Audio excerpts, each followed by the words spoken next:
পটল লাগারে বৌদি, কি করো? পটল লাগারে বৌদি। হ্যাঁ বসো বসো কালু ভাই, কও কও।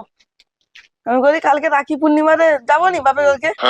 তুমি এই দুপুর বেলা আসছো জিজ্ঞেস করতে তো?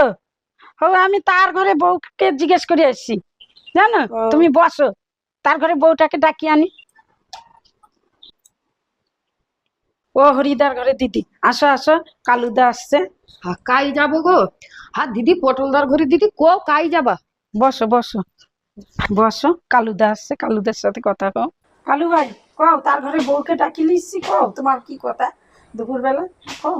আমি কইরি কালকে যে সোমবার যে রাখি পূর্ণিমা, আমার বউ যাবে বলি পাকাইয়া রে, আমার শাড়ি করে কিনতে পারো যাবে নি পাকাইয়া রে। হ্যাঁ কি কো কালু ভাই, সোমবার রাখি পূর্ণিমা?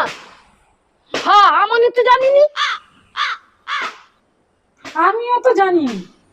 অত মোবাইল ঘাঁটিটি অত করিটি আমি জানিনি সোমবার রাখি পূর্ণিমা। তুমি কি যাবো? না গো দিদি কি যাবা কো? কেন ওরে যাবো 5 নি টাকা কেন? রাখি লি যাই, হ্যাঁ। 50 টাকার মিষ্টি লি যাই, গাড়ি ভাড়া যাইতে 100 টাকা।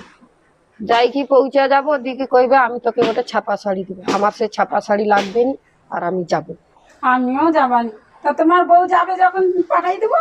ওরা যাবে নি সেই যাবে নি। তার ঘরে একটা শাড়ি আন দিব। আন দিয়া তাকে তো কইব কালু ভাই যে আমি তোকে 1000 টাকা দামের গোটে শাড়ি আন দিব, তোকে অত টাকা দিকে যাইতে হবে না।